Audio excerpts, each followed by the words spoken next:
Bénissons le Seigneur. Vous savez, dans la nature, il y a bien des plantes, toutes ne sont pas comestibles. Et dans les productions des hommes, il faut être vigilant parce que certaines peuvent être tout simplement empoisonnées, mauvaises pour la consommation. Lorsque nous suivons le Christ, nous écoutons sa parole, nous lisons son enseignement, nous l'écoutons dans l'église. Mais il y a aussi la pratique. Et dans cette pratique, des personnes nous accompagnent, des auteurs de livres, des pasteurs du peuple de Dieu. Je nous mets en garde contre des dérives où il est facile de tomber et plusieurs sont tombés. Des livres qui sont tout simplement empoisonnés, il faut le dire avec les mots qui conviennent. Exemple, les livres de l'abbé Julio. Alors, vous pouvez vous rendre compte qu'il s'appelle abbé Julio, du moins, voilà comment il signe.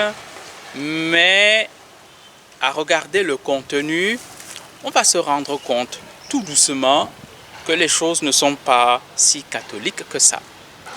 Je commence par regarder les autres éditions venant des éditions Bussière qui font la publicité à la fin du manuel. À la fin du manuel, vous avez des livres comme L'Ange Conducteur et ces ouvrages souvent sont des portes ouvertes pour qu'un esprit mauvais vous embarque. Il commence par vous dire des choses qui ressemblent à ce que vous avez entendu à l'église et quand vous avez pris confiance, ça y est, il vous donne des soi-disant révélations qui vous éloignent de Dieu. Toutes les prières qui semblent être des prières efficaces de manière immédiate, sans condition, les pentacles qui sont du spiritisme et toutes ces figures géométriques qui sont dessinées et qui sont censées apporter un certain pouvoir ou une certaine efficacité. Mais il y a pire, toujours chez le même éditeur, vous verrez des rituels qui n'ont rien de chrétien. Par exemple, pouvoir des archanges. Mais là, qu'est-ce qu'on vous dit? Première révélation sur leur puissance et prière initiatique. Ça veut dire que vous allez vous laisser initier dans quelque chose qui n'est pas l'initiation chrétienne que vous connaissez. Il y a pire encore. Rituel de magie blanche. Alors voilà, on tombe dans la magie et l'escalier, si vous voulez, qui y mène, voilà, livre des secrets, il fait le rituel de magie blanche. L'escalier qui mène à cette chute totale et définitive, c'est le spiritisme.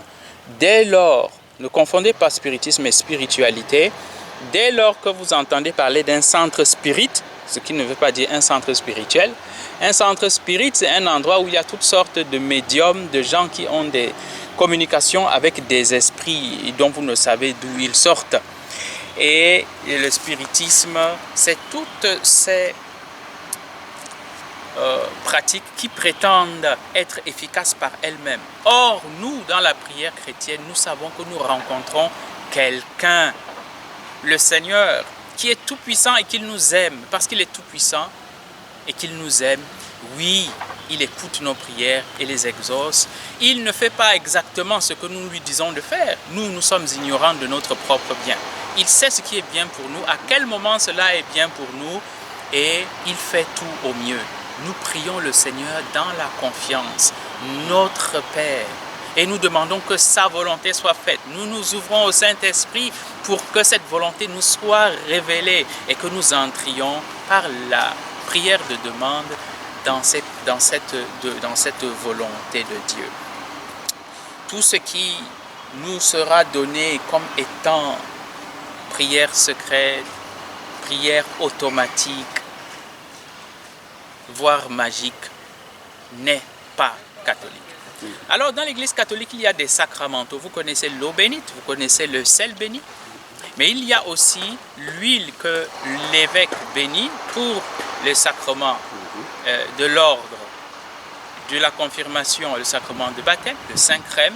Il y a l'huile pour le sacrement de l'onction des malades et il y a l'huile qu'on applique sur les catéchumènes, l'huile des catéchumènes. Ces huiles, les trois sont bénies le jeudi saint ou plus précisément à la messe chrismale qui peut avoir lieu un autre jour selon les convenances.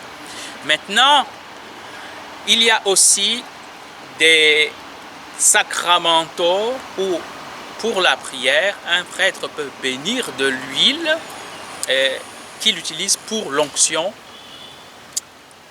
mais qui n'est pas le sacrement de l'onction des malades. À côté de ça, vous avez toutes sortes de dérives, et en voilà une.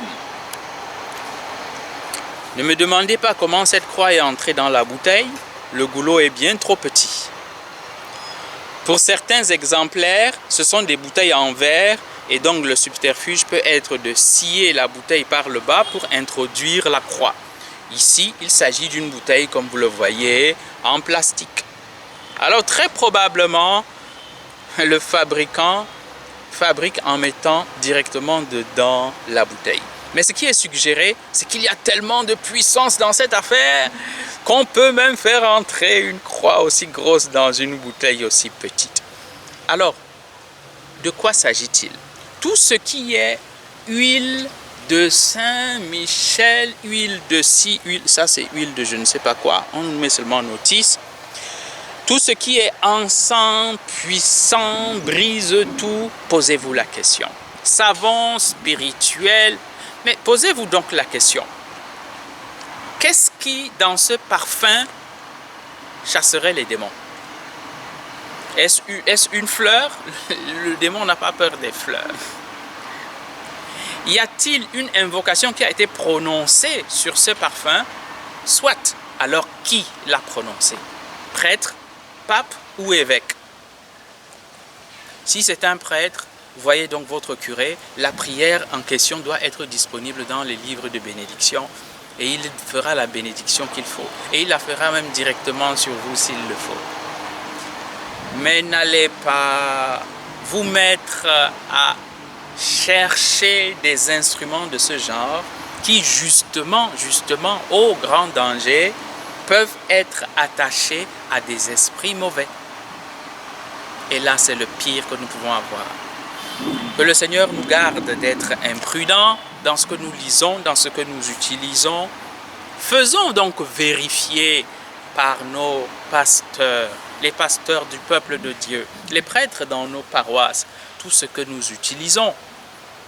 Et utilisons notre attention. Les livres qui ne portent pas l'imprimature d'un évêque.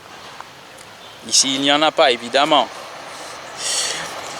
Lorsque vous n'avez pas l'imprimature, ça veut dire que l'auteur n'a pas jugé nécessaire de faire approuver la publication par un évêque ou par un supérieur religieux. Alors, il est le seul responsable de cet enseignement. Que le Seigneur nous garde. Et j'en profite pour dire merci au pasteur du peuple de Dieu qui me sert de caméraman aujourd'hui.